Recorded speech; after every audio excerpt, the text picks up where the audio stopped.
guys! Welcome to the Countryside Animals TV! So, ayan guys, matagal-tagal na rin akong hindi nakakapag-vlog all about Countryside Animals TV guys. Meron akong maraming update sa inyo guys.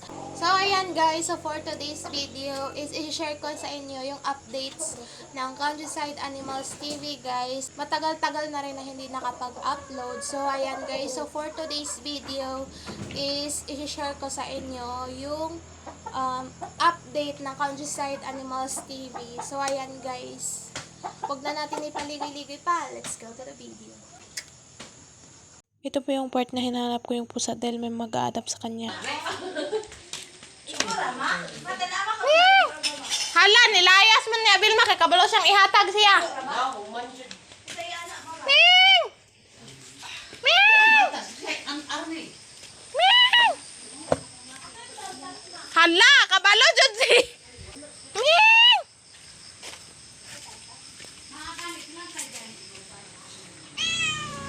Ming! How cat is innocent talaga guys, no? Pag inaanuhan nyo siya ng palo. Nandun pa talaga sa pagkainan. Eh, natatakot. Ayun. Kain pa rin. Chay. Chay. Diyan mo makikita guys kung sweet na sweet yung pusa sa'yo guys is because ayan mag-feedback sila sa'yo. Ayun. Sweet talaga yung pusa guys. Pero every animals guys, sweet sila guys pag inaalagaan mo sila na maayos. Ayun, pinapakain mo sila. At saka tatango yan sila pag alam nila na amo nila yung tumatawag sa kanila. Ayan. Chichay. Minsan din maldita din yan. So, ito yung part guys na parang ginamot namin si Baden kaya may nangyari sa kanya. Ayun.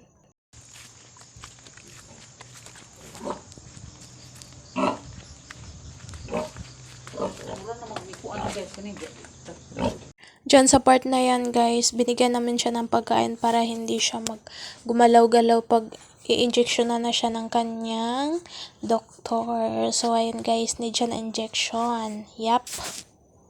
So, ayun guys, habang kumakain siya guys, ayan.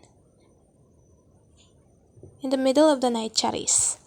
Habang kumakain siya guys, inaano siya ng, ini-injectionan siya. Ayun, tapos. Yun. Tapos na yung pag-injection ng doktor. Every animals kasi guys, need sila ng pag-aalaga. Tulad natin, yup. Diyan sa part na yan guys, unti-unti nang lumalaki yung mga biik. Yung isa guys, yan, biik din yan. So, ayan guys, dito sa part na to, nagde-decide si mama kung paano i-ano yung mga bumibili ng mga baboy. Ayan, so, nakikita nyo guys, tinitignan nila yung biik namin, si Baden. Kasi baka magustuhan nila si Baden, kukunin din nila. Kasama na yung biik. Yep, kasi nagka-problema guys. Need talaga silang bilhin. Ayun, need talaga silang may mag-aalaga sa kanila. Kasi hindi na kaya ng pera. Yep, ayan, malalaki na sila guys. Makikita nyo. Malalaki na yung mga biik. Sa mga biik kasi guys, merong maliit dyan. Tapos merong malaki din.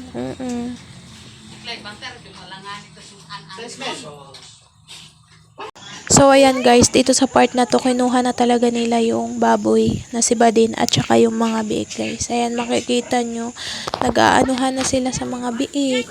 Ayan, unang kinuha guys si Baden. Ayan, tumatakbo pa yung pamangkin ko. Takot siya kay Baden. Ayan, bye-bye Baden. Lakaw na. Good luck sa new journey mo, Charis. New journey. Ayun, magpunta dun, ano naman. Yung ibang tao, biik naman yung kinukuha nila. Ayan, tignan nyo guys. Look what you've got.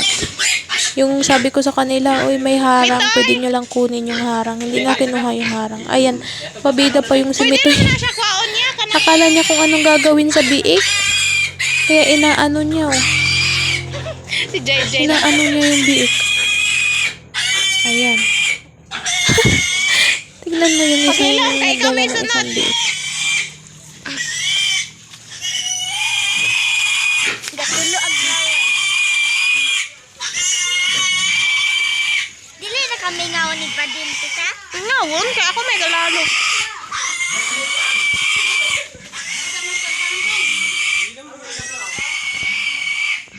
So, sa part na to guys, siya na lang mag-isa. Ayan guys, minsan naaalala ko tuwing pumupunta ako dun sa, naaalala ko sila ba din na wala na. So, ayan guys, don't forget to subscribe me in my YouTube channel, Bebe Rose, yung bebe mo. At saka, don't forget to subscribe to this YouTube channel, Countryside Animals TV. And guys, if meron kayong question, just comment it in comment section down below, guys. Thank you. Bye-bye.